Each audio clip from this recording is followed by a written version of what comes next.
Sonny Gray was traded over to the Boston Red Sox. Let's break it down on Fantasy Baseball Today Express.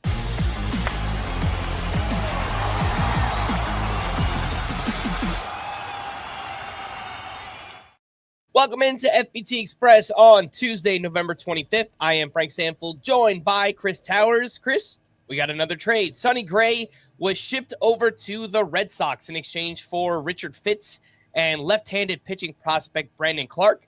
The Cardinals also sent over $20 million to help cover the final year of the contract there with Sonny Gray. I guess also kind of helped with them get a better return, I guess theoretically in this deal. But let's just start with Sonny Gray, who is now 36 years old, and he's kind of a tough evaluation, man. I was looking into his numbers beforehand, and he's kind of a tough one for me. We'll find out if you feel the same, but the skills have been elite the past 2 seasons. His fastball velocity is declining, but when he gets hit, he tends to get hit really hard. What do you think about Sonny Gray in Boston? I think he's fine. I think he's fine for the Red Sox, and I think he's fine for fantasy. I think he's probably better than the 4.28 ERA that he posted last season, but it is worth noting that from a fantasy perspective, this is a guy that, despite getting a lot of strikeouts and being really helpful there, and I think he won 14 games, he was pretty valuable in that regard. He was pretty actively harmful to both your ratios. Your ERA and your WHIP is a 123 WHIP, 4.28 ERA, like I said, and some of those ERA estimators, FIP, Sierra, they're all in like the 330 range, 340 range. A lot of those assume that quality of contact is relatively stable across pitchers. And in Sonny Gray's case, his quality of contact has been pretty awful 2 years in a row now.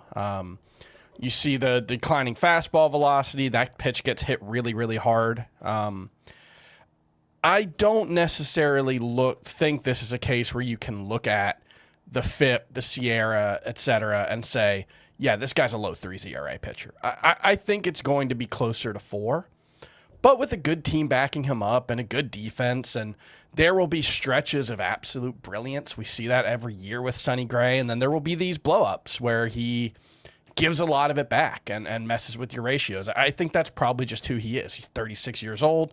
Fastball velocity was down about a mile per hour last year. He has to rely really heavily on his breaking balls. And look, the Red Sox have a recent but well-earned reputation for maximizing a lot of their starting pitchers. And I don't necessarily know if Sonny Gray is a candidate for that, though. This is already a guy with a huge arsenal, like 8 different pitches. He doesn't throw anything more than 22% of the time. There might be some wrinkles or some tweaks that they can make, but I think this is very much a what you see is what you get situation with Sonny Gray. And what you see is a solid but not hugely impactful pitcher. One thing I think the Red Sox could do with the pitch mix here is maybe lower the fastball usage or somehow work with him to get a little bit of velocity back because, again, that fastball got crushed this past season. 370 batting average against with a 585 slug. So, again, it's either move away from it or find a way to get that fastball back to respectability for Sonny Gray. You brought up the ERA estimators, the skills this past season among qualified starting pitcher. Gray ranked 7th in K-minus walk rate, 6th in Sierra. But, again, I think we're don't overthink those things. His ERA the past 2 seasons has been 384 and 428 respectively. So I agree. I think it's probably a higher 3s ERA. Maybe it's like a 115 WHIP. Over 200 strikeouts 2 seasons in a row. That is very valuable. So point that out there for Sonny Gray. Rock solid, like number 4 SP for your fantasy team. Yeah. That's where the early ADP is too. I mean, it's 142. He's going just ahead of Gavin Williams, Trey Savage, Luis Castillo, Ryan Pepio.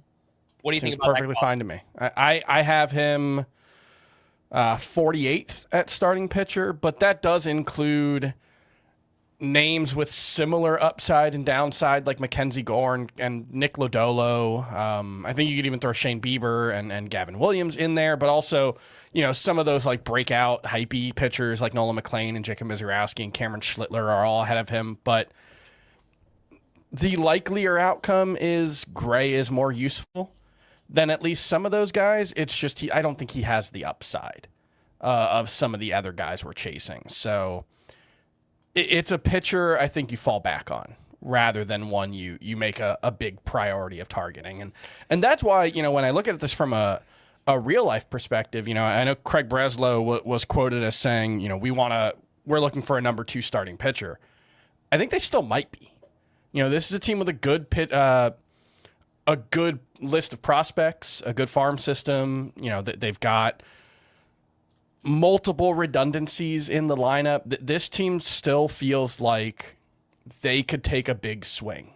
Whether it's Joe Ryan, whether it's Tarek Skubal, if they really want to take a big swing, I still think the Red Sox probably make one more addition to their pitching staff because outside of Garrett Crochet, I think they're still lacking impact arms right now.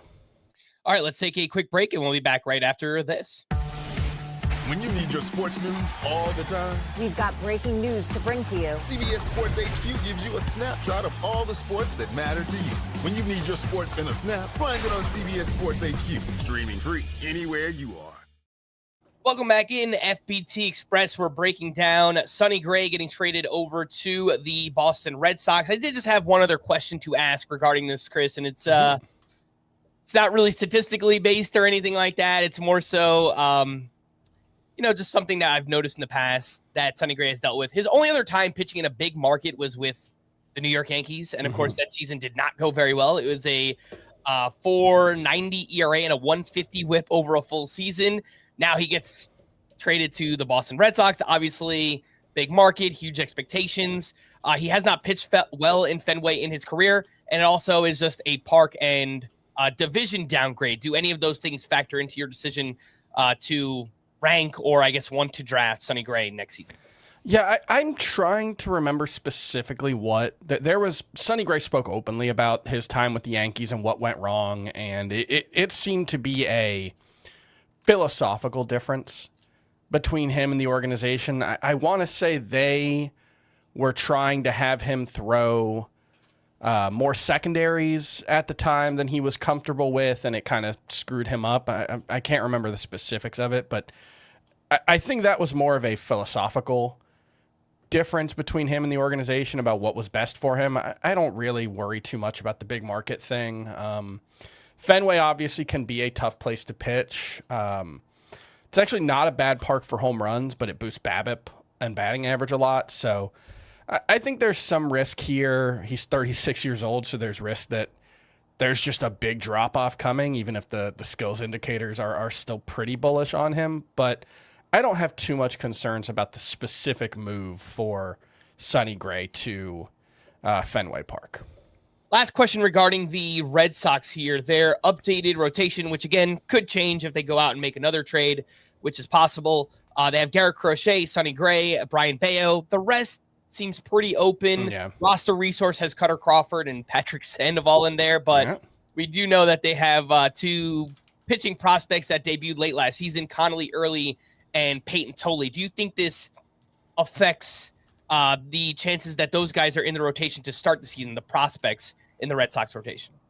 I think it probably does. It gives them another answer at starting pitcher. But I think it's just going to come down to they might as well see what they have in Cutter Crawford and especially Patrick Sandoval, who they signed coming off Tommy John surgery. I think he was rehabbing all this season.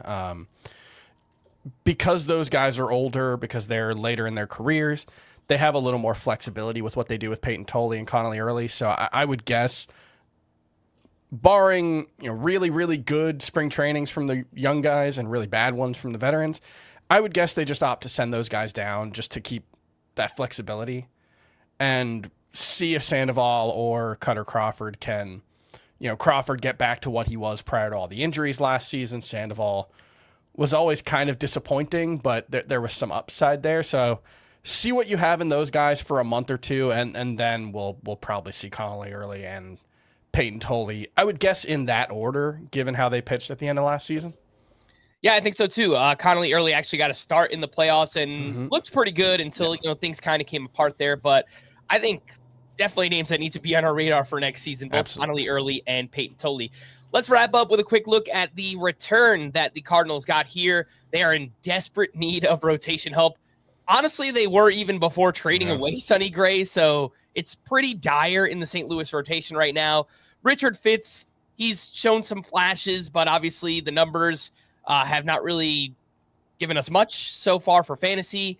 Brandon Clarke, a left-handed pitching prospect who looks like he's pretty far away. He's 22 years old, but he hasn't pitched above high A yet. This is probably good news for Quinn Matthews and or Tink Hence, but those guys have dealt with injuries and underperformance. So, what do you think about the return here? What do you think about the Cardinals rotation? Do you like any of these guys as sleepers for next season? It feels a little light as a return for a pitcher like Sonny Gray, but then you remember that he's only got 1 year left. He's old. They had to take on or give up money in order to get this return. Clarke is a really interesting pitcher with a lot of talent, but really bad control. He's a little older for a guy who hasn't pitched very much. I think he only got like 38 innings last season across 11 starts, or 14 starts total between the two levels of A-ball. So Clarke, a name in deeper dynasty leagues, but not someone who is likely to make much of an impact for fantasy in 2025. And Fitz, I think, is another Andre Palante or Michael McGreevy. The Cardinals have a lot of these guys who are probably major leaguers, but probably aren't very good.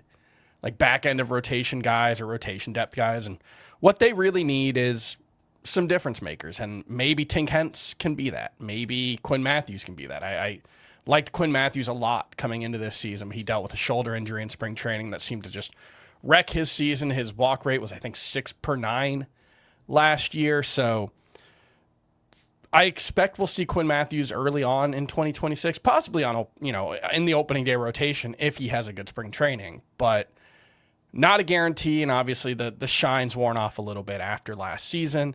Tink Hence, he hasn't pitched in AAA yet, so I think they need to see him there before they call him up. Still a couple of really interesting, talented pitchers, but not guys you should expect to make an impact early on in 2026. All right, let's wrap it there. It sounds like someone's trying to call Chris so he can return that phone call. For more extensive fantasy baseball coverage, listen to our full-length podcast, Fantasy Baseball Today, on Spotify, Apple Podcasts, or anywhere else podcasts are found. Thanks for listening to Fantasy Baseball Today Express, and we will be back again tomorrow. Bye-bye.